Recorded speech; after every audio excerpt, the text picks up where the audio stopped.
Hello, everyone, and welcome back to Everything in Racing. Again, it's me, Nate Scheibner. I have no Ernie with me again today. It's just, dude is dropping the ball hard on this one. But we do have another guest with us, Randy Eller, a.k.a. ProMod Randy. Welcome on the podcast, buddy. Thank you. Thanks for having me. Yes, sir. Well, we only have one set question in this podcast, and we're going to kind of go where the conversation goes. And the first one is, what got you into this world of horrible financial decisions? Well, I started when I was probably 16, 17, 18 years old, wanting to be in. I've always been into fast cars because of my father. But I went to a drag race with a buddy, one of my race heroes, and he, took me the first race, and it just got it, So here I go, and then you buy the biggest, heaviest car that you could start out with, which was a 70 Roadrunner. And nice. Then you have children, and their dreams become your dreams, and that thing goes to the wayside. And then they grow up, and daddy's not cool no more. And, you got the hardest thing you ever do is let them go. So you have to let them go, and here we get back into it, Yeah. So... technology has moved up a little bit, yes, from where I started, it was I remember buying the little arc pan on it, had the purge button, and I'd hit the purge button. One day I'm gonna do this for real. There you go. And go to another drag race after the kids are grown and gone, and the world of ProCharger stuck me pretty hard. So I started off with a ProCharger. Nice. And the rest is history. Yeah. My racing career consists of race a year, take off a year, race a year, take off a year. I'm in the takeoff a year right now. I understand. Yep. Yeah. So, you pick a car that is the easiest thing for you to do, which was the Ford Mustang. That's how I got it. And Fox body Mustang. It's a friend of mine's car. I remember. That's another long story, but it is a horrible habit. I mean, every dime goes into your blood, sweat, and tears, and your friends, your family, and I've said to multiple people, it would be cheaper to have a cocaine addiction. It would be. I didn't say that it would be better to have a cocaine addiction. Wouldn't be better, but it'd be cheaper. It would be cheaper. Yeah. It's this world of racing, man, just gets us. I never thought that I would be so deep in it. And then you think about it, and it's just kind of, this is just where it ended up, And I started off with a fast car. My first pass was a 450 something. Damn. And they had to tell me to hit the trans brake button to back it up. Yeah. I just got lucky. I think I got thrown out of the first race I was ever in because I had a ProCharger. That was kind of fun. Nice. So, did you get protested, or yeah, I got protested. What happened? It said boosted cars. It didn't say no ProChargers. It just said boosted, the flyer. Yeah, boost is boost. Well, to them it was turbos. And the ProCharger thing was just everybody was scared of. And when they realized that my ProCharger was just loud, then they let me in all the races. Yeah, because... Oh, he's not fast. Yeah. So. The way I look at a ProCharger, ProChargers are good, but they're still like a supercharger or anything else. They do have their limitations. They do. Turbos have their limitations. You're going to fight lag all the time. Well, the lag things I think is pretty much gone. Yeah. But back when it was the ProCharger, it was an F1X. It was an F1X, and it was just a 427. But, man, it sounded good. And I'd scream during the burnouts, Oh, yeah. So, but that thing was loud. God, it was loud. And I just got lucky. 108 60 foot on my first full pass. Wow. So, been trying to get back there ever since. Oh, that's the advantage of a light car, too. Well, those Fox bodies are a lot lighter than... Yeah. My car weighs 3,050 pounds with me in it now. I wish. Yeah. So, to a lot of people that's heavy, Mm-hmm. but to a lot of other people that's not heavy. No. So No, but my car I've been running has been 2740 with me in it. wow, Or I'm sorry, 3740. 3740. Okay, Yeah, not 27. Yeah. 3740 with me in it. Mhm. And so Right. When you start going fast, every pound, every dollar, everything counts. now, do you keep track of the money you spend, or do you not? No. Yeah, There ain't no way. I'm in that same boat. I'm sure you've had people ask you too. Well, how much do you think you've spent? And my usual answer is, I don't want to know. Yeah. I don't want to know how much I've spent on this sport because it would make me sick. Yeah. A lot of people ask me, and I just say all of it. Mm-hmm. I spend every dime of it. Yeah, every bit I'm allowed to. And every bit I'm gonna get. Mm-hmm. So until I reach the goals that I've set, Mm-hmm. and they're pretty much astronomical, they're probably never gonna meet them. But Mm-hmm. I've gone faster than I ever thought it would. So. Mm-hmm. It's a horrible addiction, but it's a great, I tell my wife all the time, I'm not out at the bars chasing women and doing drugs and drinking, and it's a great, one of the things I love about it the most, you spend so much money to outrun somebody you don't know, but if you're out to race, you take anything off your car and give it to anybody. Oh yeah, absolutely. So, I've done that for others. They've done it for me. Yeah. Just to make that next round. Yeah. You could beat a guy, right? Mhm. And then that next round, he gives you something just to make it Mhm. to the next round. That's right. Oh, your alternator went out. Okay, Mhm. here's my alternator. We got Yeah. the same car. Oh yeah. It's I know. it's amazing in racing. Like I've described it on this podcast before. It's my mindset when it comes to racing is I want to be friends with everybody that I can. Mhm. Right. The moment that first light comes on, I hate that guy next to me. Yeah. I want to cut his head off, Mhm. right? And the moment that win light comes on the other end, no matter whose side it is, we're good. That's right. We're back to it again. Yeah. You know. I just try to be nice to everybody. Mm-hmm. And always I'm better at bench racing than I am anything else. Oh yeah. So Yeah. I like to talk to people and hear their story, and if you can help them, help them. Yeah. Although you don't, as far as I can tell, you don't seem to be that much of a keyboard warrior. No, You know. that's not me. Yeah. At all. I just kind of laugh at that stuff. I got some guy on the internet saying that spin them out wheels shouldn't be allowed, and all steel, all glass, and Mm. you know how long it took me to save up to get those spin them outs. Yeah. Oh yeah. Oh yeah. That was it hurt my feelings a little bit, but for the most part, I'm just out there having a good time. If we win, we win.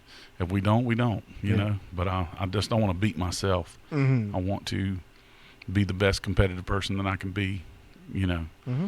And it's important what people think.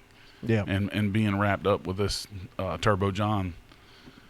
Yeah. So how'd that happen? Well, that was kind of funny. The first drag race that I went to after being out of it for 18 years, I saw a friend and went up there, and he introduced us, and he had all these people standing around, and he was frantically working on this car, and the other two that were with them, they were working on their cars, and I'm like, man, do you need some help? Yeah, he handed me this, handed me that, and here we go, and I've been with him ever since. Nice. And I love it, and he's he's a great guy. People come up to him all the time. Hey, do you got this? We have an open trailer excursion, and he comes up with it every time, no matter what it is. I mean, just watch me pull a rabbit out my hat. I got that part. Yeah. And he'll unload half the box and pull it out, and there it is, and and no questions, just here, take it. Yeah, I've gotten a couple cans of brake clean and other stuff from him before. Yeah, we'll pull out a ring and pinion gear. I mean, he's Turbo John. He's just a magician. Yeah. Hey, you got one that works for me, buddy. Send it my way. They're proud of those center sections. I'll tell you what. Yes, they are. We just changed the gear, and it's a center section. I called looking for one, and Sam had Sam Vincent. He had center sections in stock, but the gears is what's hard to find. Yeah. So we got lucky and we had one, and we had a center section from something else. So we just kind of pieced them together, and Yeah. You leave it to MacGyver, old John, he'll get it done. He'll figure it out. Oh yeah. So what is your current setup that you're running for the car? I have the same setup I've always had. It's a small block Ford. It's a solid Shelby block, and it's got SC2 heads by Race Flow Development. TKM has always helped me out. It's a 122 Jose. Okay. And it's boy, she's so not turbo. She's not happy right now. Yeah. Yeah. Yeah. What's going on with it? We spun a bearing. Oh. And, a little bit of piston rock going on. So that's not good right there. Getting ready to tear her apart now. So, yeah. I feel you on the hurt engine front. Oh, it's always just it's another 10 or 20 grand, And so I'm going to be out for a while. Yeah. Probably. I mean, I'd be lucky to get it back during the fall. So, but there's always things to do, and we built John a new car. Yeah. And we're working on that as hard as we can. I got to figure out how to keep him from racing it without no windows and doors and front end on it. Yeah.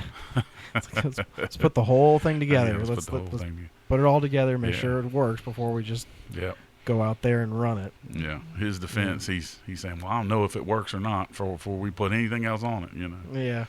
So. Yeah. I was telling him with that, was it the Saturn? Yeah, I was telling him the Saturn. I honestly liked it with the really crappy paint job rather than the rattle can brown that he did with it. I was like, it was so bad that it was actually kind of good. Yeah. And he was telling me something about they had to replace the front fenders, and so they couldn't. They couldn't paint match it. I was like, I don't know, man. I would have stuck with it because to lose to that thing would just be embarrassing. Well, for a while there, I didn't think we were going to get it. But and we didn't change anything but a few turns here and a few turns there like he always does, and it started flying. It started flying. And when we went to No Prep Kings in Virginia this year, they looked at that Saturn, they just thought they had it won, and he kept pulling rounds and rounds and rounds, and then next thing you know, he takes out one of them Pro Mod cars, and we made it to the semis both days, and nice. People were just amazed. That's a Saturn, Yeah, freaking Saturn going out there running these events. That's absolutely amazing. Yeah, I think Daddy Dave said it the best to me. They were all looking at the car, and he came up. He said, "There's a lot going on in there." Yeah, the wiring and all that stuff. Yep. He didn't get up close enough to see any wire nuts or butt connectors, but it was we always keep those around just to make Devin laugh. Oh yeah. It's unfortunately my car has been put together that way a couple times something fries. You just got to get it back together so you make the next round. Man, I'm telling you, he'll put something together and it would never work for me. But man, he's been racing for so long. He's so smart. He can just make it work. I mean, he really can. When I first met him, every wire in the car was red. Every wire in the car was red. And you pull back the carpet, and he's like, "Oh my God, just don't look." And just don't look. Just as long as you don't look, it can't hurt you. Yeah, man, I'm telling you that OG car of his, man, it got to the point where they just hated to see us come to the racetrack. Oh God, here he comes, The first couple of times I actually got to see his racing was actually at Cletus's Christmas tree races because he did 2 of those. Yeah, he did 2 of those. Did you go down there with him? No, I couldn't make it. It was so close to Christmas, and my kids were coming home. So yeah, man. Actually, I got it in it this year. Really? I got a spot in it, and then we blew up the motor. So, yeah, of course. I get it. Yeah. I think he said that the last year he said he was doing something different with the car. So, trying to go fast with that car, it was just too hard on it, Yeah. So he wanted to take my car, and I said no. Yeah. It looks like a fun race to me. I knew I didn't stand a chance of winning, especially in a class that has mullet in it. Sure. Twin 98s. Twin 98s, with the Steve Morris SMX. Sure. I don't stand a chance of winning that race, but it looked like it was fun. Yeah. And up until the race, Brett LaSala was also supposed to be in it in Snot Rocket. Mm-hmm. You know, and so with those two cars there, it's like, Yeah. oh, that's your winning pair right there. Sure. Well, that's world class in any race, you know. Yeah. So, and that's something we all want to be, is world class, you know. Mm-hmm. You surround yourself with some good people, and, you know, here you are. Are you pretty much one of the only Fox body Mustangs that doesn't have an LS in it? There's a few. Yeah. I'm not the only one. I but there's know a few. I know of at least one other one. Yeah. You know, Cameron Braxton with his orange Warlock car. Yeah. Mm-hmm. That's a nice car. That's he actually just posted their down for the year as well. Oh wow. I think they just toasted the motor in it again, or something. I'm just talking out my ass right now. No, it's all good. But you know, they unfortunately they had to make the decision to you know, stop trying to weld it back together and make it work. Well, So we're really hoping for the fall, and we got enough testing on this that where we need to be, and you know, we're gonna make them change the rules next year. Yeah. And all steel glass. That's my goal, is to make them change the rules. What rule change do you want to see? Well, I don't want to see any rule change. I'd like to see them add weight to it. But as far as the best thing about the Carolina No Time is this: there's no motor restrictions, there's no turbo limits. Okay. It's just all steel, all glass. So you're gonna make them change it because you're gonna go out there and dominate that class. Well, I'm gonna try. Yeah. Well, if you're not going in there with that goal, then what's even the point?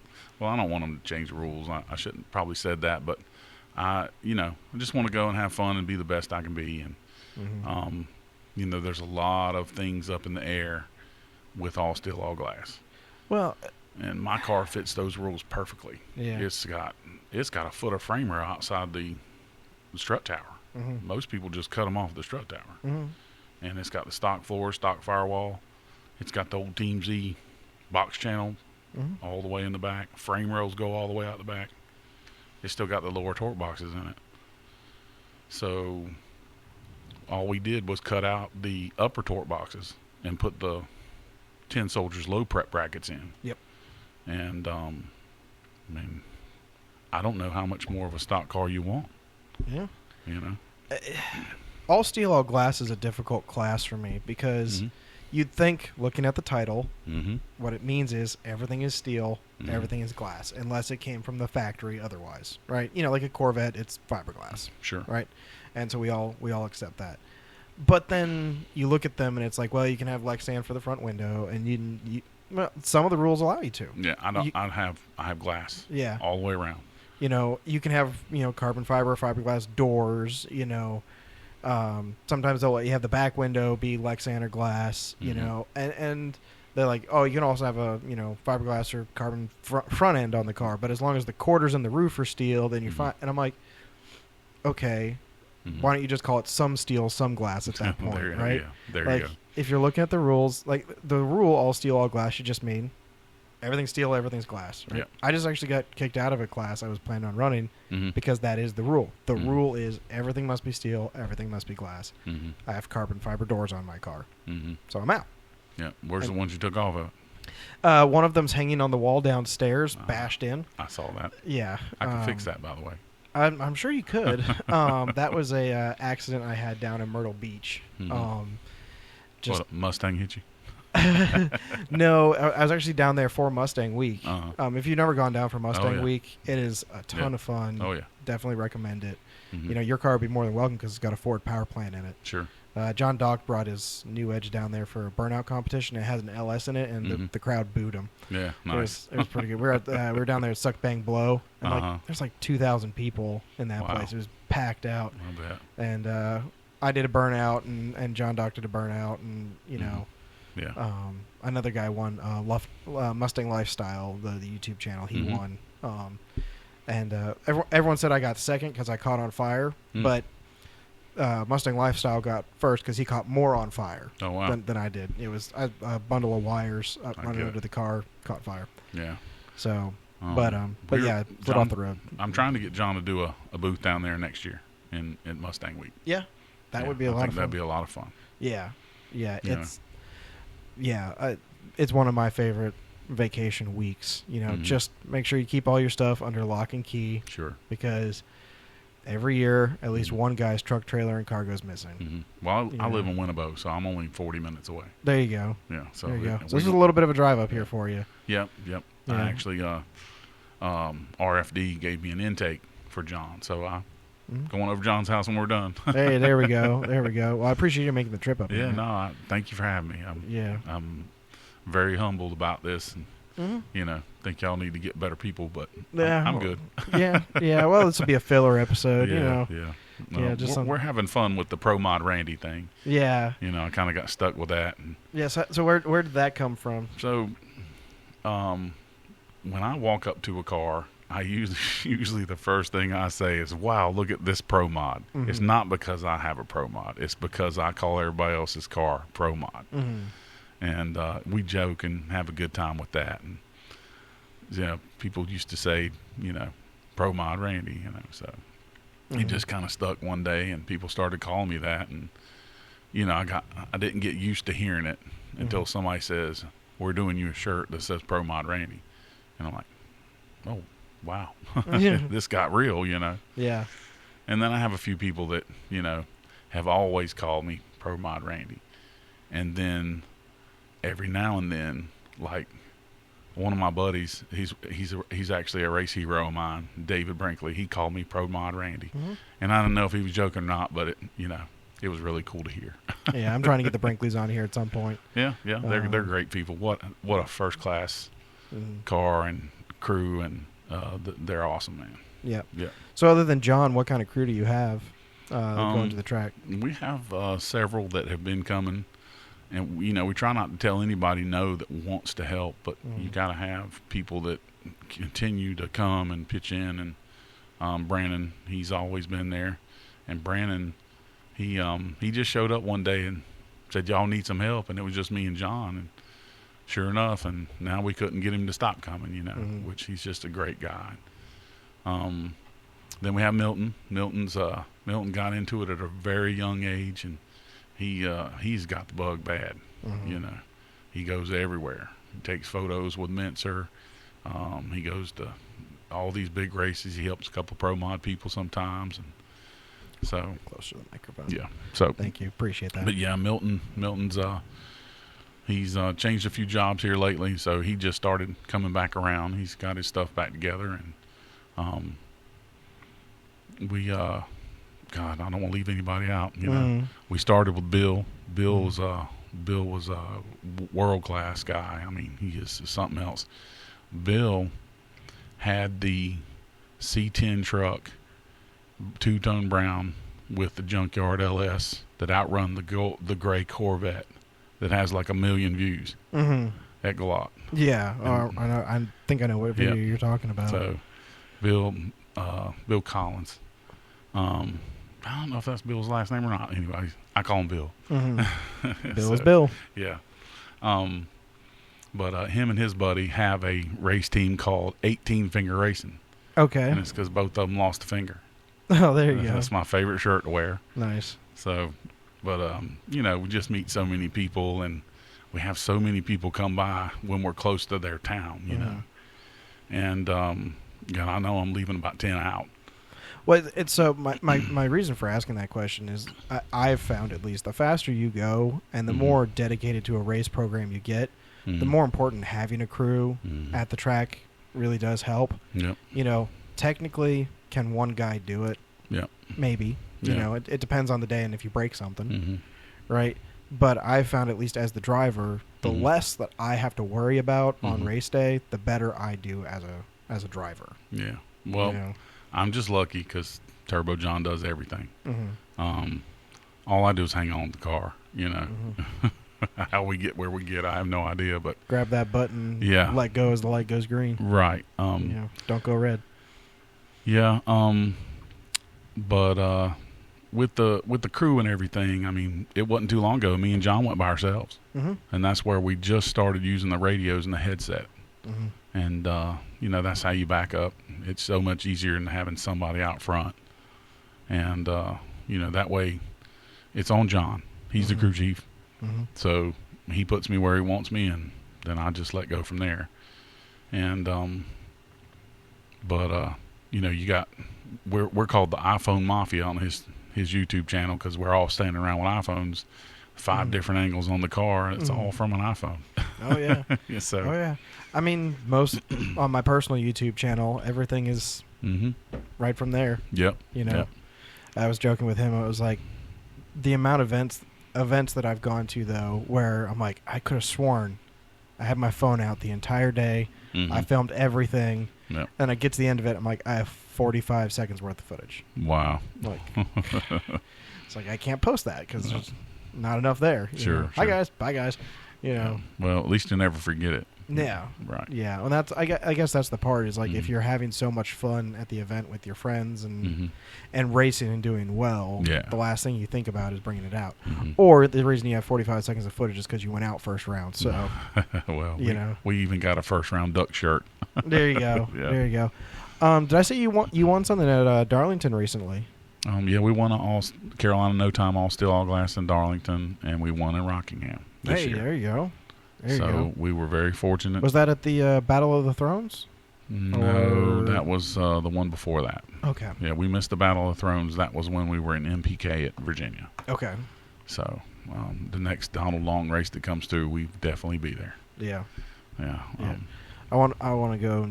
I'd love to win one of those Battle of the Thrones just to have that golden throne to take home. Yeah, David's got the chair and everything. He had so much fun. You could just see the smile on his face.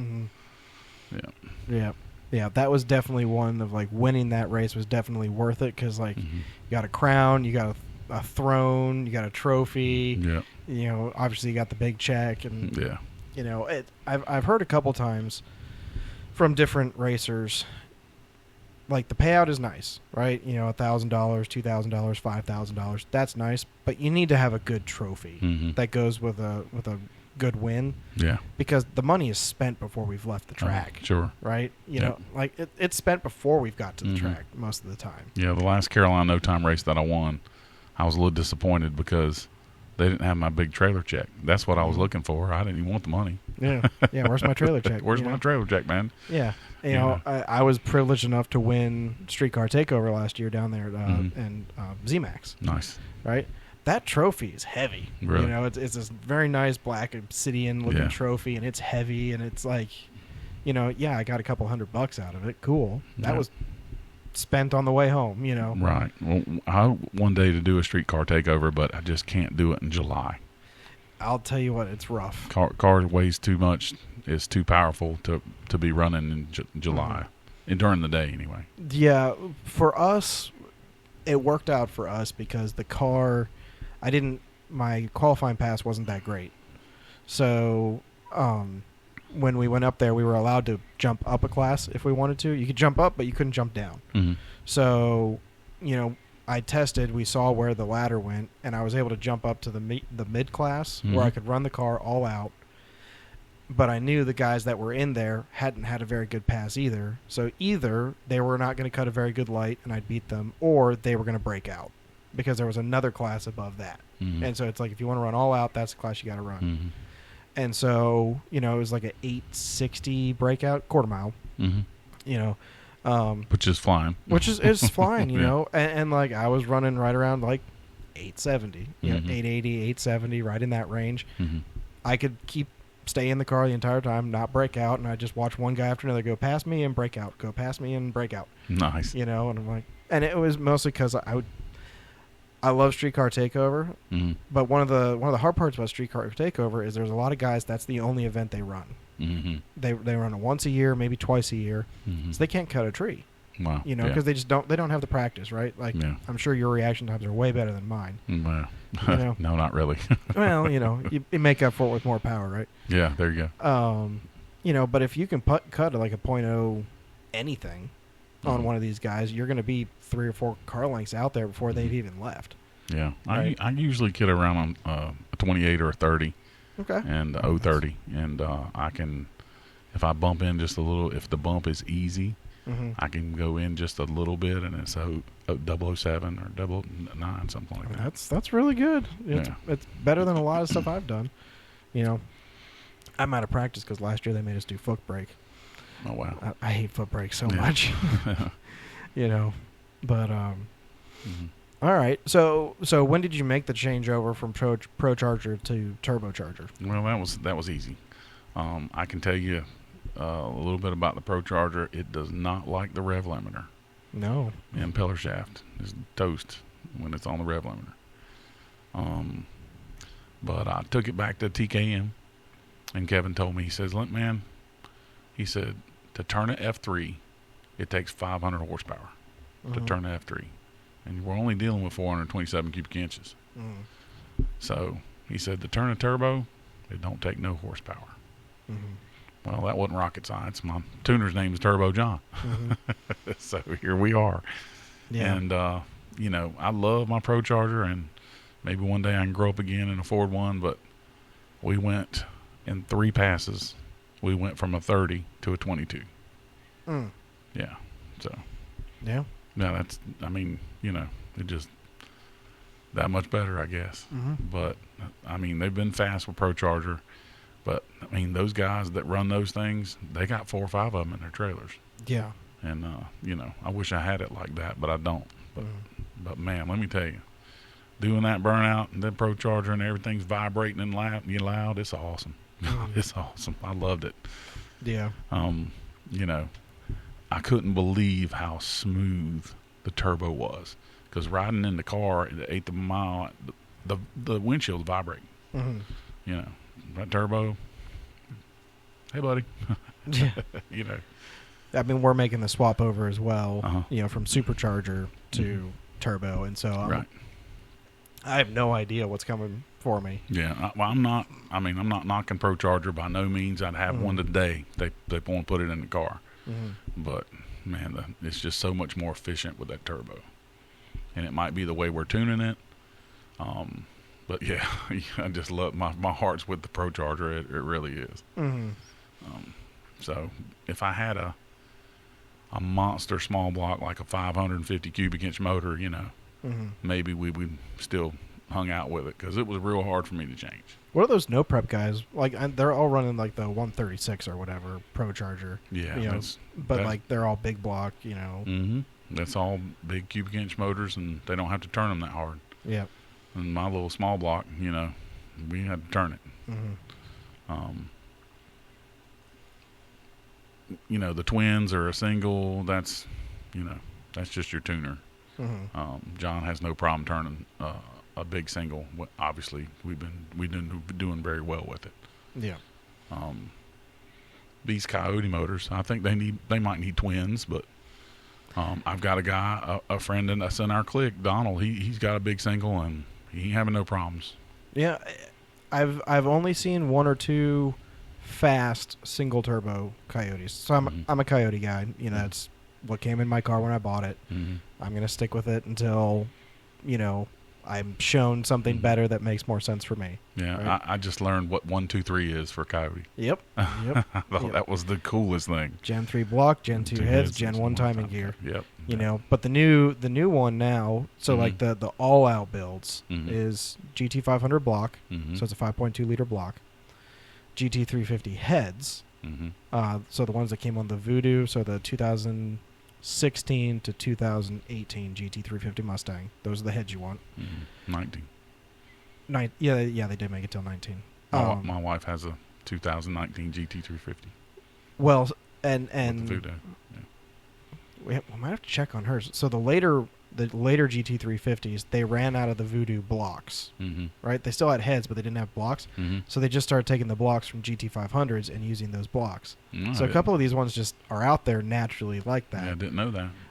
And all you got to really do to like make you a real good deal on that car. Yeah, yeah.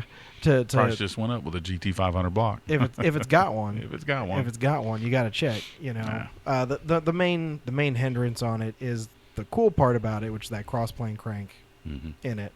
It's cool, but there's so much vibration in it that it hurts stuff. Yeah. Right. So, you know, just Boss 302 crank. Yeah. The only time I get to drive it's when it needs gas or washing. So she loves that car. My dad has a 2016 GT 350 that I helped. I do all the maintenance on it for him. Nice. He calls it baby, you know, and right. I'm gonna buy it from him at some point. Cool. You know, so I love that car. It's an amazing car. Mm-hmm. Yeah. Yep. Yeah. I think the funnest thing I've ever done behind the wheel of a car is going to the Ford driving school. Yeah. When she bought the car, it's in her name, Mm-hmm. and she was going to do the school, and she decided she didn't want to do it. So I was like, well, we're not letting this go to waste, and it's in Charlotte. So we went up there, and man, I'm telling you, half a day class, and then as soon as I strapped in that car and we started moving, it started raining. Mm. And I can drive pretty good. I can drive real good, actually. But I don't think I could have drove that car any faster in the sunshine than I did in the rain. Wow. The brakes impressed me so much on that car that it was running. I mean, I was at 120-something miles an hour on the back of Z-Max, water splashing up everywhere, and they tell you to lock the brakes up. And it stopped on a dime. Stopped on a dime. And it had the pilots on it. They're half drag slick anyway, you know. Yeah. That was a really good time. If Yeah. you've got $2,500, you need to do that if you love cars. If I get that 350, I will definitely go do it. Yeah. Probably my favorite.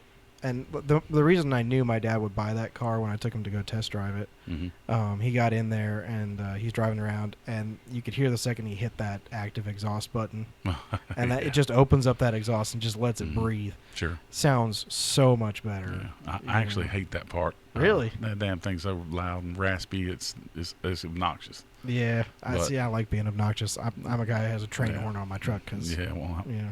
you know, that'll change when you get 50. Yeah.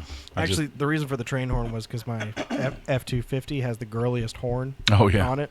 Right. And when you're hauling a truck and trailer and race car and somebody cuts you off, you don't want to hear me. Right. You know. I get it. Yeah. Yeah. That car's a lot of fun, and that racing school was a blast. It really was. It really was. So what's the racing school for drag racing that they do out at Rockingham every now and then? That's Mr. Roy Hill. Yeah. Roy Hill is legendary. But he has a school, and it used to be a real pro stock car back in the day. I don't know if they still have that, but he's a trip. I've talked to him a couple times, and he's kind of like John Force. He's ready to go. He's just a lot of energy, and I've thought about signing up for that just to work on my technique. Sure. You know, I'm sure as many years of experience he has, he could teach you something. You know, shoot, I'd go. yeah. I mean, that's the thing is that most drag racers were actually just self-taught. Yeah. Right. You know, like we all get advice from guys at the track. You know, and the fun part is distinguishing good advice from bad advice. Yeah. You know. Yeah. But you know, I'm always down to learn more. Oh yeah. You know, that's part of the reason for this podcast. Yeah. I've got a guy that comes to the track, and he was mainly attracted to my car because it had a Ford motor in it. And he used to do R&D for Ford in the 70s. His father had the Pro Stock team, and they did the testing for Bob Glidden. And Dave Maynard, he is just so cool to talk to. And he's such a good, helpful guy. I mean, he's a little older now, and you know, we didn't have nobody to run the smart car the other day. He'd never been in a smart car, and he gets right in it. It's dark, and you know, he just did his thing. You know, you could tell he was a little nervous, but he wasn't telling nobody no. He was there to help. So that was really cool. You know, he wears this Ford shirt to the track, and we all wish we had one. You know, Yeah. So what a cool guy. He tells us all those pro stock stories and everything, and just the people that I met like that are really, it means a lot. It really does. You know, last race I won, it was for him. You know, coming here and believing in me and doing all that stuff, and you know, what an honor to have somebody in your camp like that. Yep. Yeah. So. Yeah. Getting on to your last race that you did, that 28th shootout at Galot. Yeah, you know. John Doc got lucky. Yeah. That was really. You know, that was a bit rough to watch. You know. Yeah. It made at the end of the first run, we saw on the video where it started smoking the bearing, and I knew as soon as I did the burnout and it made that noise that something was wrong, and I wasn't going to even try. Mm-hmm. So, you know. So what did it break? It spoke the the pinion shaft bearing, and it just about grenaded the whole rear end. So it was a good thing to stop. Yeah. And but you know, something always happens when I race John Doc at Galot. I had the starter fall off one time. Yeah. So, you know. Oh, well, as long as the car's running, you don't need that. Well, every time I race him in Darlington, I beat him. Yeah. So we ain't racing him no more at Galot. I understand that. Yep. I have certain racers that I'm like, I just don't like racing you because something goes wrong every single time. Well, you know, we'll never turn a race down, but, you know, we have a good time with it. I got a little thing to where all my money's in the car. So I've had 2 Grudge races, and one was with Billy Gordon and Jonathan, and the other one was with Shane and the Stunner car. Okay. Out of Robinson County, and I was fortunate enough to win the second one. I lost the first one, and we raced for a Coca-Cola and pack of nabs. Okay. That's all I can afford. Yep. So, and I took my Coca-Cola, and it was Gatorade with Billy Gordon, and he drank the Gatorade right in front of me, and somebody ate the nabs. It's kind of funny. There you go. And the Stunner, it took him a while, but I got my nabs out of him. There you go. So, you know, it's kind of funny. Honestly, that's the type of grudge racing I prefer. You know, some of the where like the stakes are pretty low. You know, you know, I have a couple, you know, guys I know. I'm in the same ring as these guys, and they're running to run for $10,000, $20,000, and I'm like, there's no way. I'm like, I can't. I work really hard for my money. I don't know about you. Oh, yeah. You know, I don't know about them. Right? I couldn't. But I'm. Even if I could come up with $10,000 or $20,000 cash, there's no way I could afford to lose it. No. Yeah. No. Well, in drag racing, even if you got the guy covered by half a second or a second, anything can happen. It's a coin flip. You know, I've described drag racing as a series of coin flips. You know, and it's you just need one of them to go wrong. That's right. To lose. Yeah. You know. And I'm just not willing to put that much money out there. I you know, if someone's like, hey, $100, I'm like, okay, yeah, I can rustle up $100. You know, I'll do that. But that's really kind of where I'm not even doing $100. It's a Coca-Cola and a pack of nabs. Coca-Cola and a pack of nabs. I'm gonna start a fad. Okay. Yeah. So, well, I definitely owe you a pack of that if I tried to race you. You know, you'd have to give me at least a second head start. Well, you know, it's just all fun, really. We've really have had some good luck on our side, but we also had some bad luck. So you take it as it comes, and you just don't give up. Don't ever quit. No. You know, you're going to find the money somewhere, or you're going to find a friend to help, or you're going to find a part. You just when you think it's over, something comes up, you know. And I mean, I remember when I blew that first motor up, you know how long it took me to save to get that. You know, the block was 8,000. Yeah. You know, the crank's 5,000. 427 Fords don't grow on trees. No, they do not. They're not made anymore. So. Yep. So, you know, and everything's aftermarket. It might start off Ford, but it's all aftermarket. So, but yeah, the distributor's up front. Yeah. That is at least one advantage of the Coyote is they're still making them. Yeah. You know, these are actually Coyote pistons here from my motor that blew up. So, you know, a little bit of water got past them. So now they just get to be nice little set decorations. Yep. You know? Yeah, I've got so many rods and pistons, and kids come up and wanting a shirt or autograph. I just give them a rod or a piston. Yeah. There you go. You know, put this on your shelf. There you go. Are your kids, now that they're grown and out, are they interested in your racing at all, or are they just like, it's that weird thing Dad does? Yeah, well, you know, I kept them away from cars so they'd need me for something. You know, they had Jeeps because they wouldn't get out of their own way. Because I knew they had that Eller thing in them. And, man, I'm telling you, I'm addicted to speed. So... but yeah, they enjoy what I do. It's cool because one lives in Washington, one lives in Georgia, and so they can watch it on the channel. And you know, they're young, just 29 and 25, I think. Okay. So you know, you try not to to bother them, but they'll call you up and say, "Hey, saw you won." You know, that's pretty cool. Yeah. Actually, make you cry. Yeah. You know, just depends how old your watchers are. I've got into drag racing a little late in life. You know, just because of the kids. Mm-hmm. But man, it takes a lot of money, and I'm 51 now. Mm-hmm. So you know, you try to stay young. Now that this motor's tore up for a while, I probably need to go to the gym, lose a little bit of weight, car go even faster. Mm-hmm. If not, just to be healthier. Mm-hmm. But fat boy loves to eat. Oh yeah. I found a trick for that actually that helps. Oh yeah. Your race seat, Mm-hmm. get it just a little bit smaller than you are. It's gonna force you to lose weight, right? Yeah. Because I'd rather lose weight than spend another, $1,500 on a new race seat. Well, I just bought the biggest one they had because I knew it's what it'd take. Yeah. And it's still big. Yeah. You know, this new race suit I just bought. It's a little thicker because of the methanol we run. So Yeah. Yep. Need to get a little healthier. Yeah. Yeah. That's my goal is to be down about another 10 pounds, 11 pounds before I get back in the car. Mm-hmm. You know, I'm down 15 pounds from where I was last year. Oh, nice. So, Yeah. still not there, but you know.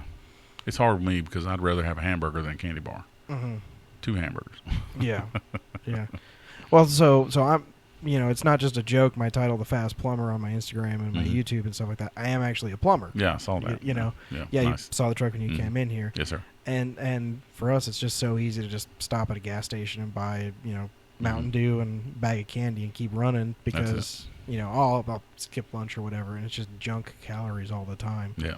So for me, that's what I cut out. Mm-hmm. I cut that out and I lost about 10 pounds. Nice. Within a month and a half. Yeah. My addiction is sweet tea. Mm. Yeah. Mm. Yeah. I've been an unsweet tea for that same amount of time. I still drink beer, because I'm not giving up beer. I understand. I've never tasted beer, never smoked a cigarette, no drugs, no alcohol, nothing. I got every dime of that money, but I have a race car, so I'm still broke. You're still broke. Yeah. It is one of the few jokes that I make with guys. I'm one of the few plumbers out there that doesn't smoke Marlboro Reds or been divorced 3 times. Sure. I'm like, it's yeah. My old boss before I bought him out smoked 3 packs a day. Wow. I'm like, holy crap. Yeah, that's a lot. Yeah, that is a lot. That is a lot. I'd never go to his house if I could avoid it, just because everything smelled like Marlboro Reds. Well, they don't smell that. I got 2 guys at the shop that smoke, and I finally just told them, both of them, you can't smoke in the shop. And I was thinking they would quit smoking. That was half the reason. The other half the reason is I didn't want to smell it when I was in the shop, and you're not supposed to do it anyway. So they didn't quit smoking. They just take it outside now. Now that it's summertime, Yeah. What do you do for a living? I actually own a body shop. A body shop. Yes, sir. Nice. Collision Center. It says RJ's Motorsports and Collision, and it's down in Wilmington. Okay. And we work on anything. Okay. We work on race cars. I work on new cars, collision. I work on old cars. I do rust work, whatever it is. I paint your wheelbarrow. That's what you want, as long as you're paying green money. Yeah. I have a race car, so. Well, you're not taking crypto? No, probably wouldn't do no crypto. It's a cash or check. I do not take credit cards or anything like that. Okay. It's just so much easier for me because most of my customers come in with an insurance check. So, Okay. And how long have you guys been doing that? Well, I've been in the body shop business, just about all my life. My dad had a shop, it was all that stuff. And I did 10 years with State Farm as an adjuster. I did probably 15 years in the body shop before I was an adjuster. So, and then COVID came around. They want you to sit at home and look at people's photos and then tell you what you did wrong. And that ain't me. So, after about 8 months on the porch, listen to my neighbor's dogs howl all day, I'm done with that. So we went back to the shop and went a couple different places, and right place, right time. Woman was ready to retire, and I'd helped her with her State Farm stuff, and here we are, So I've been my own self-employed for 16 months now, and we ain't went under yet. But there's always next month, I guess. I understand that. Yeah. That sentiment 100%. You look Yeah. at the end of the month and you go, okay.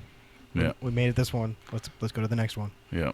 So, when that motor got out the car, I was like, yeah, we're done for a while. Because I've got so much going on in the shop, a new air compressor, stuff like that. And it just couldn't come to where I just bought a brand new to me, tow vehicle. It's a 07 F650. And I got a really good deal on it. And, man, that thing tows that trailer like it's nobody's business. Yeah.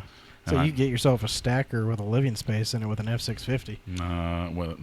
I'm not saying you should. I'm just saying you could. I could, but yeah. What we got is just fine. Yeah. I don't need another payment, that's for sure. Yeah. Those stackers are nice, but God, they're expensive.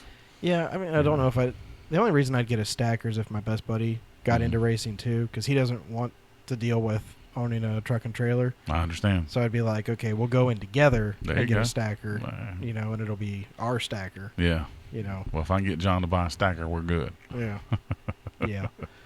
Yeah. So what's the most interesting thing you've worked on then? In the body shop world? I had a Korean War vehicle radio truck a guy restored. And it was so rough that I spent $30,000 getting the body straight and painted primer green. And I told him, I said, man, I don't want to spend your money like this. Why don't we just take a gun and shoot the side of it and just say this is how you got it back? And he's like, well, interesting enough, that would be pretty cool. But I don't want to do that on this vehicle. So the metal was so weak and it had lead in it and stuff where it had been repaired before, and it's just hard to do, But the only thing that saved us was the green primer, the green Army color. It hit a lot of stuff. So, and people pick up their vehicles. You want them to get what they want. Want them to get what they pay for. And this is important to me anyway. So, I'll do anything. I'll give you a quick story here. It's a really good guy. His name's Mr. Smitty, and he has a tire place in Wilmington. He does roadside assistance. And he's 6'7", gotta be. Comes up with this little 68 Volkswagen Bug. And I'm like, Smitty, I can't paint this thing, man. You stick your hand in one of the fenders. He'd been sanding on it with 100 grit sandpaper for months. And I said, man, it'd take $10,000 to halfway get you decent. Oh, no, I can't spend that. I said, well, what can you spend? He said, spend $1,200. And I said, Smitty, you realize what you're asking me. This is a scuff and shoot. This is some Comet, a red Scotch Brite, and you pick it up tomorrow at 4. Okay, whatever. No problem. I'll bring you $1,200.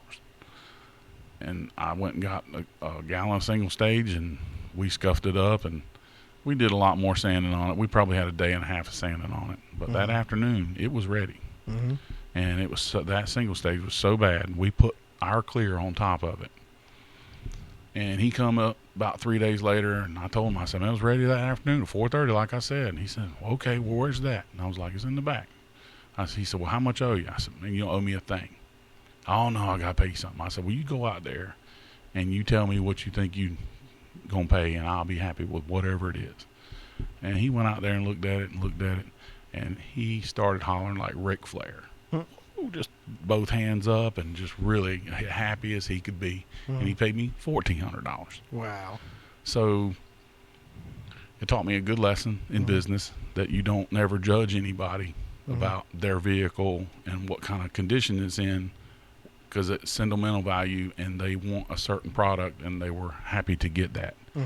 The part that ruins you is the collision side, when they come in with their deductible and the insurance company's going to rob them, the rental car people are robbing them, and they got to pay their deductible. And the first thing they do when you fix the right front is they go to the rear bumper and say that scratch wasn't there, and they didn't even look at what you fixed. That ruins you. So I love working for people like Smitty. Yeah. Those people don't have to have that done. It's like a race car. You don't have to have it done. You want it done. You're going to spend whatever it takes to get it right. And if you give the people what they paid for, they're going to come back to you. Yeah. You know, just like anything else, you know, people want to be happy when they doing what they're doing, you know.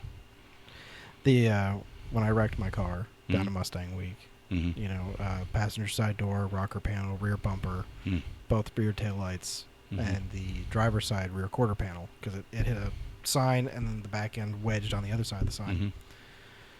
I'm sure you know, black paint, one of the hardest things to do. Yeah. You know, I'll be honest, those guys knocked it out of the park. That's great. You cannot tell where the old paint meets the new paint. That's great. You know. I'll be honest, I was a bit tough on those guys, though, because, like, you know, I'm a racer, so, of course, I wrecked it right in the middle of race season. First thing we did was we checked the car. Is there any mechanical damage to the car at all? No, it was all cosmetic. Great. You know, all suspension was perfectly fine. Nothing was bent. Frame was perfectly fine. Car looked a bit weird. Right? And so I have a buddy who owns a body shop up here. Nice. Caliber Collision. Or not a Caliber Collision. What is it? Crash Management. Crash Management is the name of it. Nick Paganello. Yep. Wow. And so he had reached out to me and said, hey, get me the car. Get me the car as soon as I can. And I was like... That's cool. And I was like, I'll get it to you so we can get the insurance stuff done. I was like, but then I need it back before you fix it because I have a race at Jacksonville. I was like, and then we have a 3-week period, you know, from where Jacksonville's done to the next race. I was like, can you get it done then? And he goes, yeah, I can get it done in that 3-week period. Nice. I was like, you understand? You put this in writing. You're committing. How many back ordered parts did you have? Well, so we ordered all the stuff before I even went to the race at Jacksonville. Yeah, that's cool. Everything came in on time like it was supposed to, which was great. I raced in Jacksonville. That Sunday, it was dropped off at his shop because it was a Saturday race. So Sunday, it was dropped off at his shop. I picked it up Friday night before the Saturday race 3 weeks later. Cool, man. Like, came down to the wire, but they got it done. That's great. Know, and it looked great. And it was all the guys I was racing with were like, is that the same car? Yeah, I'm like, yeah. Just they knocked it out of the park, you know. Yeah. So it's definitely an art. Those guys back there in the back, they really do good work now. I mean, you have to do good work now, or you don't get anything. Yeah. Do you rate how well you've done that month by how thick the layer of Bondo is on everything, the Bondo dust on everything? Well, no, you know, metal's not as thick as it used to be, and you can't layer that Bondo on there like you used to be able to. So, you know, if you're using a whole lot of Bondo dust, you need to be watching your guys and make sure they're doing their metal work. So, but yes, we go through a lot of it because of the older stuff. You know, when I do rust work or something, we use a lot of that, but it's there's no warranty. It's a taillight warranty. So taillights is out of sight, it's out of warranty. And they're just fine with that because nobody else will do it down there. Everybody wants to do just the easy collision stuff. And I just tell my customers, you know, if you can let me do your hot rods and all that stuff and your rust work, I'll be great at your collision stuff too. And they all agree. Yeah. So far it's working. Good. I ain't had to sell a race car yet. Yeah. That's luckily a decision I've not had to make either. Yeah. My wife has hair salon. She's been doing hair for a long time, and I'm very, very fortunate that she does well. She's a hard worker, and she's the sponsor. Nice. Yeah. Every time I fill out a tech card and it says sponsor, I put Jennifer Eller. Nice. Yeah. Nice. She's my rock. Yep. Yeah. Yep. My favorite sponsor is Yow Racing. Oh, yeah. Your Own Wallet That's Racing. Right. Your Own Wallet. Yeah. Your Own Wallet. I need to get a shirt made up saying that or something. Yeah. You know. But, yeah, man. This crazy world of racing that we all love and enjoy, it's a horrible addiction. Yeah. But it's, man, I'm telling you, it's changed my life. I've met a lot of great people. You know, sometimes it's a little overwhelming, and you know, you just got to pull back a little bit and say, you know, come on, man, you can do this. This is what you wanted, right? So let's get after it. And you know, I just think I'm every normal person, and then the next thing you know, somebody comes up and says, "Man, how do you do this? How do you do that?" And I'm like, "What are you asking me for? I don't know." Well, this is what I did. You know, that's all they want to hear is how you did it, and you treat them just like you treat anybody else. It's easy. So, how weird is it now having people that you've never met come up that know you because they've seen you in all these videos? That's something else. I mean, I watch all your videos and it just makes me smile, you know. And I hope I didn't act like an idiot, you know.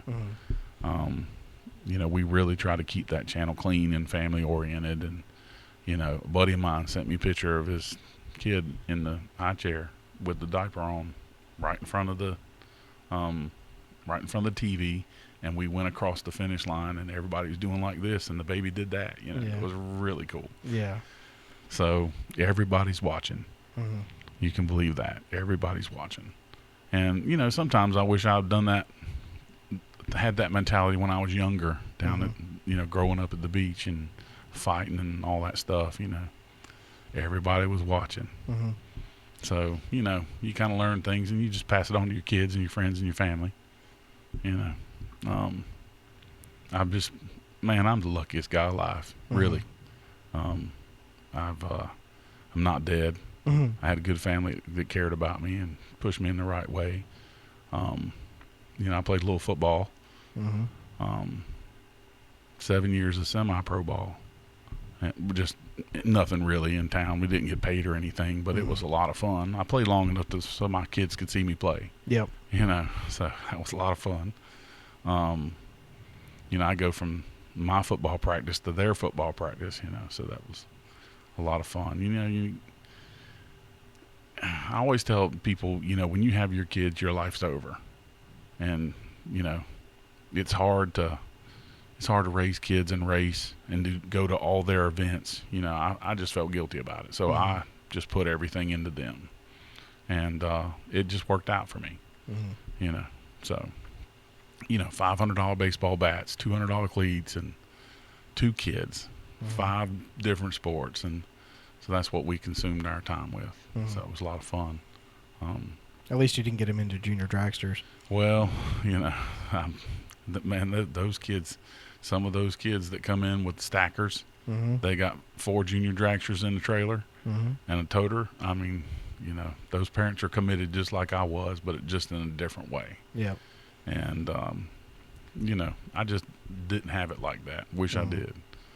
But I'm glad we went the way we went, and it was a lot of fun. A lot of fun. That's why I keep joking with my wife. I'm like, I'm going to get our daughter into junior dragsters. And she's just like, well, I want her to do dance like I did. I was like, nah, junior dragsters, definitely. You know. But, yeah, I saw a sign I shared to my group chat, my racing group chat that I'm in. It was at the front of a racetrack. It said, at this racetrack, there's a little kid. That's right. That wants to be just like you. Just like when you grow up. Try to be that person that kid wants to grow up to be. That's right. Yeah. And there's a lot of that stuff that is nasty. And it's at the racetrack, and people walking around smoking things they shouldn't be smoking, that, and, you know, cussing and fighting and raising hell. I really despise that part of drag racing. And I wish some of the tracks would, you know, have a better handle on it. You know, and it don't matter where it is. It was the other night at Glot. They were doing it. And you can't single them out, you know, just mind your own business type thing. But hopefully some of these tracks will step up to these people and say, hey, we don't need that here. You know, and I'll just stay on my side of the track, I guess. But yeah, some of the most rewarding things is having some little kid come up and, you know, let them sit in the car, and, you know, that big smile on their face is just worth everything. It is. It really is. And although I do feel a little guilty every time I let a kid sit in my car, you know, because I know I've just started this kid on a very poor path in life of financial decisions. Well, you know, I just look at it. It made them smile for just a few minutes, and the cards lay where they lay. You know, so at least they had some type of fun that didn't cost them anything that day. It Yeah. might cost them later on, but Yeah. it's up to them to go out and get it, Yeah. get it to where they can have it. You know. Well, we need that future generation of drag racers. We do, Mhm. and there's not a lot of kids that come to the track anymore. Mm-hmm. You know, anytime that I see somebody young in a car, I try to go up and speak to them. Yeah. You know. Well, I had this conversation with the owner of Rockingham, Dan Van Horn. He was on Mhm. here, last week. Nice. As far as episodes coming out, Mm-hmm. and he agreed with me. YouTube really saved the racetracks. I think so. Yep. Especially drag strips. Mhm. With the rise of your Cletus McFarlane's and Street Mhm. Speed 717s and Mm-hmm. Whistling Diesel and all these guys that Mhm. my generation was not interested in it. Mhm. We were interested in Fast and Furious, Mhm. Tokyo Drift and Yeah. all this, video games. Sure. That's what we grew up on. We grew up on video games. Yeah. And then, you watch this goofy giraffe-sized guy going out there in an El Camino, running and, raise hell and praise Dale, Mhm. and Yep. you're looking at it and you go, that looks like a lot of fun, and Yeah. and I could do that. I could probably do that. Mm-hmm. And that's what got me into it was Yeah. the whole YouTube. The first drag race I ever went to was at Galot. It was a YouTuber call out. Mm-hmm. Street Speed 717, Guitar Mageddon, It's Just a Six, Mm-hmm. Whistling Diesel, a Mhm. couple other. Cletus was invited to it. He wasn't able to show up. Mhm. It was back when he just had Leroy. Sure. Wow. Days. Yeah. And it was, that they brought our generation back to the track, and it, Mm-hmm. which is why I get a little frustrated with guys when I hear them complaining about all the streetcar classes. Mm-hmm. They're like, oh, we just need, a stock block nitrous, and we just need blah, blah, blah, blah. Why do we have all these streetcar classes? And it's like, because that's my generation. That's Mhm. the younger guys. Mhm. I don't have a stock block nitrous car. Mhm. I can't afford to run that level. Yeah. But what I do have is a 2015 Mustang with a supercharger on it. That's right. And that's what I can afford to race. So you know what? Yeah. There's a class for me. Everybody needs to have a class, Mm. no matter what it is, whether you test and tune or you need to come and you Mhm. need to get your experience and have fun. The no time thing, I'm really not into that because when Mhm. I started, it was showing the times and all that stuff. X275 was running what, 470s? Yeah. Now they're running what, 380s, I 390, think 413 is the record. Okay, Yeah, they're fast. and that's an 88 millimeter turbo. Yeah. And Ron Rhodes and the small block nitrous I think he's big block now, but it's just wow, how much faster can those guys go? And Ultra Street, 450s. yeah, they're running 450s, and James Tall with that small block nitrous setup, he just Mhm. didn't he just reset the record again or something? I think It he was did. Yeah. Was it a 443? I think that they did or something. I'm not really sure. Not sure. Yeah. Yeah. But I mean, I grew up watching the Bruder Brothers, and David Pearson's one of my heroes, and I just wanted to get in right there, and then all of a sudden, by the time my car was done, they're running 409. Yeah. So racing has really, really took off the last, I want to say, year and a half. Mm-hmm. There's a lot of people that just went crazy fast in a little bit of a time. Mm-hmm. And there's some people that's always been fast, but it's it comes around in cycles. Mhm. It slows back down. Different things, different classes. I mean, I remember when small block nitrous came out, you could go to any track, any weekend, and get in a race, Mm-hmm. and it's probably for $3,000 or $4,000, and that's kind of fizzled out a little bit. Mm-hmm. They had the small block boost thing. Mm-hmm. We had a good time with that. And Lance and Travis, every time you go to a Carolina No Time race, usually the track is on kill. Mm-hmm. And they give somebody a place to race. That's what I love about them. They, you're going to have a good surface. Mm-hmm. Whether the class is what it is, I went to all steel, all glass because I got tired of racing pro mods. Mm-hmm. Well, you are a pro mod, aren't you? Yeah, pro mod Randy. yeah. So, that is kind of funny. But, now there's a couple pro mods in all steel, all glass. Mhm. Do they show up every time? No, but they're still there. Mm-hmm. But I don't go to the race thinking I'm going to win. Mm-hmm. I just go there and try to do as best as I can. Well, you lose every race you don't enter. Well, that's true. That is very true. Mm-hmm. But I can tell you, nobody can say that we didn't give it our all. That's Mm-hmm. for sure. And that's what I try to show the younger people. And it's not, if it's easy, everybody would be doing it. Mm-hmm. And there's nothing easy about drag racing. It's not easy on the pocket. I can tell you that. It's an emotional high and an It emotional is. low, and Yeah. it's Right. You win the race and you grenaded a $25,000 motor. mm-hmm. Did you really win? No. No. But everybody needs a little bit of victory. Mm-hmm. A little bit of what is it? What's the word I'm looking for? I don't know. I'll think of it in a minute, probably. But try not to say too many ums, right? Yeah. Yeah, I commented on that last time. Yeah. Everyone will see it with the episode that drops tomorrow morning. Uh-huh. For when we're filming this tomorrow morning, Turbo John's episode drops. Nice. And we actually started with talking about editing and stuff like that. And we Yeah. Yeah. I was hoping that I would get to come with Turbo John so I wouldn't have to talk so much. Yeah. Well, you were welcome to come during his episode. No, it's all good. Yeah. Yeah, he lives just right down the road. It's pretty cool. Yeah. We were talking about that. He almost ended up buying a house like right there. Yeah. Nice.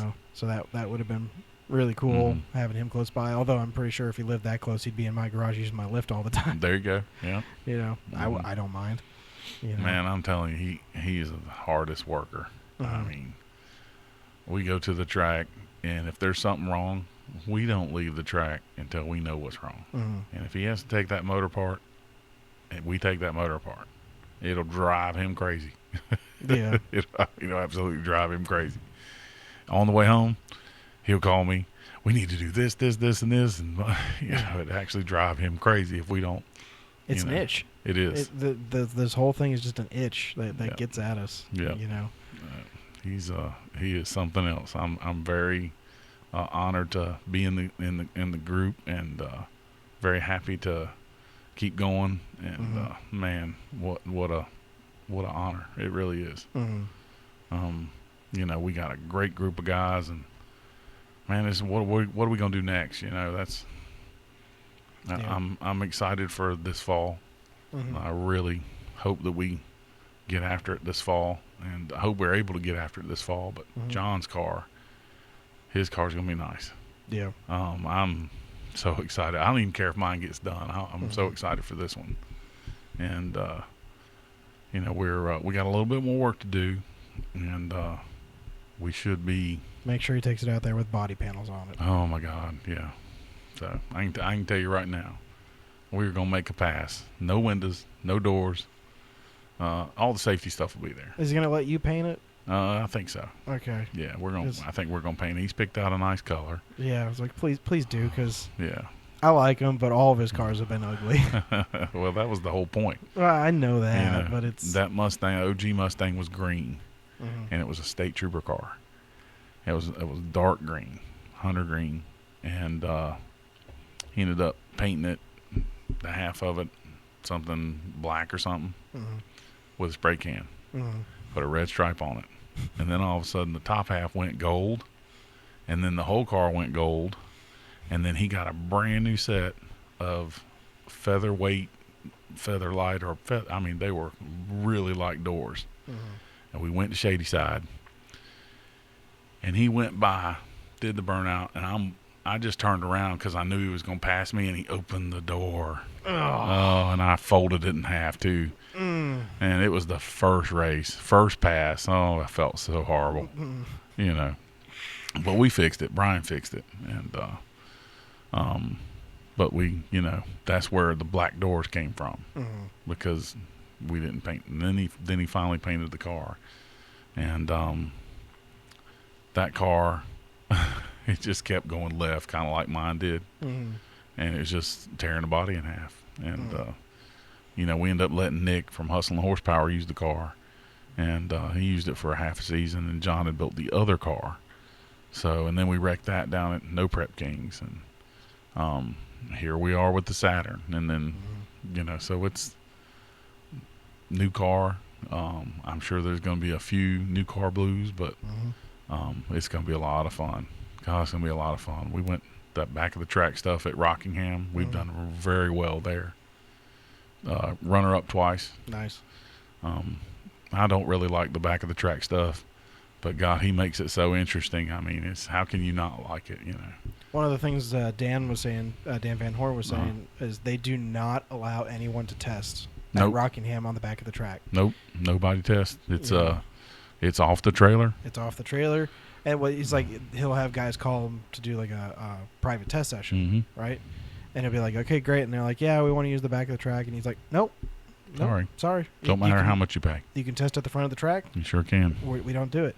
You know, I need to go down there at the end of the track because he said the numbers for the runway are still down there. Wow. You know, I didn't know that. So yeah, Rockingham was not originally a racetrack. Right. It was just a landing strip for the circle track across the way for NASCAR drivers. Yeah. And they still use it. Back in the 90s, they had the Winston Million there. And but the very next weekend, they'd have the NASCAR race there, and all those NASCAR guys would fly in with their planes. Yep. Pretty cool. Yeah. And the AccuTime guy who owns the company, he flew in and landed on the track to do all the wiring and set everything up, then turned the plane around and flew back out again. Right.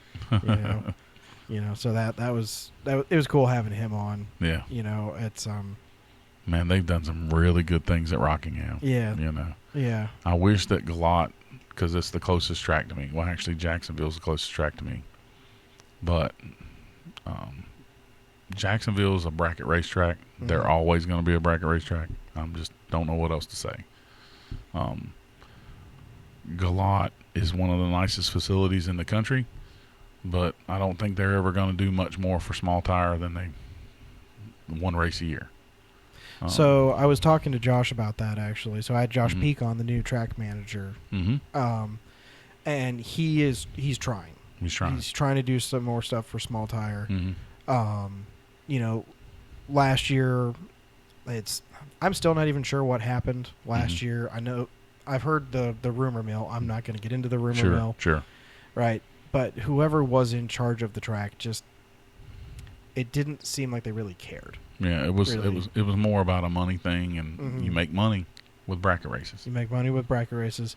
And, you know, so there was I think there was like a 3-month period there where there was one test and tune. You know, and it was like, really? Yeah. Really? Nothing? You know, so they brought Josh on, and he's definitely got a lot more energy into it. He's got a couple small tire races actually coming up. Oh, okay. You know, so obviously there's the North versus South, which is I think that's the one you were referring to. No, I was talking about David Braxton's race. So David Braxton's is coming up. He's got the North versus South. He's got another 28th race. So he's got another 28th race on a Thursday night coming up this month. Oh, wow. And then he's got another one on a Saturday set aside, planned. You know, and that's going to have a small block nitrous and a bunch of other classes in it. North versus South is a small tire race. You know, and talking to him, he's like, that's what he really enjoys is the small tire streetcar kind of class. He's like, you know, PDRA is cool, right? But it's all big floppy tires. You know, bracket racing is okay, but there's no spectators. You know, except for the families that come along with the guys that are running the exact same number down the track every single time. Yeah, they buy back in 3 times. And buy back in 3 times. You know, which has been my only complaint about David Braxton's races, because he always includes a bracket race with his small tire race. Yeah. So you've got, you know, 50 or 60 small tire guys show up to race. Then you've got 60 bracket racers that also show up and then buy back in. Wow. And so it takes them forever to get done with that while you're also trying to run this and junior dragsters on top of it. It just makes for a very long day. And it just, you run one round, you wait for 2.5 hours. Yeah. You run another round, you wait for forever. I've stated my problems with David Braxton's races before. Yeah, so, well, you know. I mean, if you can get 50 or 60 small tire cars to come into one event, you've done something. You really have. Yeah. There's usually 6 to 10 cars per class. Well, that 28s class had a really great turnout for a Thursday night. You know, the payout was really good. 20 cars? 20 cars. Yeah. $5,000 payout. Yep. You know, And every time they have one of those, I'll be there. Yeah. On a Thursday night at Galot. Mm-hmm. And if you can keep the hard tires off the track, yep. I'm in. Yeah, and that's what he said. You know, when he runs those races, Mm-hmm. no hard tires are going to be allowed to test and tune Mm-hmm. during it. That's just Yeah. a hard rule. Those for guys that. just run their air conditioning the whole time. Yep. Well, and his other thing was that,